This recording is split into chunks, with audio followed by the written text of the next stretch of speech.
Hi, hello, and welcome back to my channel AVP families. இன்றைக்கி நாம் personal finance பற்றி கொஞ்சம் டீட்டெயிலாக இந்த வீடியோவில் நம்ம பார்க்கலாம்.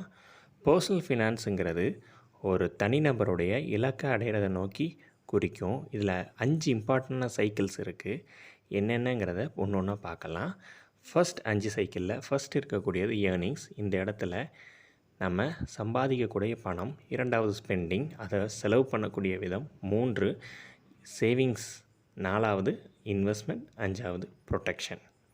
இதை ஷார்ட் ஃபார்மாக இஎஸ்எஸ்ஐசின்னு நம்ம குறிப்பிடலாம்.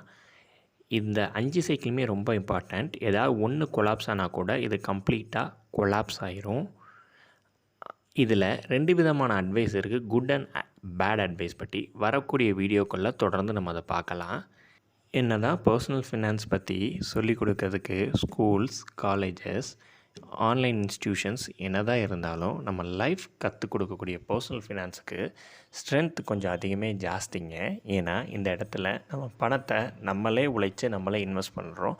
அதனால் பர்சனல் ஃபினான்ஸை என்றைக்குமே அண்டர் எஸ்டிமேட் பண்ணாதீங்க. ஃபர்ஸ்ட் நம்ம பார்க்கக்கூடியது ஏர்னிங்ஸ். ஏர்னிங்ஸுங்கிறது ஒன்றும் இல்லை, நம்ம சம்பாதிக்கக்கூடிய விதம். ஒன்று நம்ம மாத சம்பளமோ இல்லை தினக்கூலியோ இல்லை ஒரு ப்ராஃபிட் ஆஃப் ரிட்டர்னோ வாங்குறது தான் ஏர்னிங்ஸை குறிக்கி. இங்கே இன்ஃப்ளோ ஆஃப் கேஷ், அதாவது இதுதான் என்ட்ரி பாயிண்ட்னு சொல்லலாம். சம்பாதிக்கிற காசுக்கான முதல் துவக்கமே இங்கே தான். 2வது இருக்கக்கூடியது ஸ்பெண்டிங்ஸுங்க. ஸ்பெண்டிங்ஸுங்கிறது வேறு ஒன்றும் இல்லைங்க, நம்ம பணத்தை எந்த விதத்தில் செலவு பண்ணுறோங்கிறது. இந்த இடத்துல கேஷ் அவுட்ஃப்ளோ ஆகும், அதாவது வெளியே போகும். இதில் வாண்ட்ஸ் அண்ட் நீட்ஸ்ன்னு 2 வித்தியாசப்படும். அதை வரப்போகிற வீடியோக்குள்ளே கண்டிப்பாக பார்க்கலாம். 3வதாக இருக்கக்கூடியதுங்க சேவிங்ஸுங்க. சேவிங்ஸுங்கிறது நம்ம சம்பாதிச்ச பணத்துலேருந்து செலவு பண்ணக்கூடிய மிச்ச பணத்தை தான் நம்ம சேவிங்ஸ்ன்னு சொல்லுவோம், அதாவது மிச்சப்படுத்தி வைப்போம். சேவிங்ஸுங்கிறது ரொம்ப ரொம்ப முக்கியங்க. 4வதாக இருக்கக்கூடியது இன்வெஸ்ட்மெண்ட்டுங்க. இந்த இடத்துல தான் நம்ம பணம் மல்டிபிள் ஆகுங்க. யார் என்ன சொன்னாலும் சரி, ஃபஸ்ட்டு எந்த விஷயமும் ரிசர்ச் பண்ணாமல் ஃபுல்லாக இன்வெஸ்ட் பண்ணாதீங்க. இன்வெஸ்ட்மெண்ட்டுக்கு நிறைய வழிகள் இருக்குது. 5வது இருக்கக்கூடியது ப்ரொடெக்ஷனுங்க. ப்ரொடெக்ஷனுங்கிறது வேறு ஒன்றும் இல்லைங்க, நமக்கான காப்பீடு எடுக்கும் முறையை தான் சொல்லுவாங்க.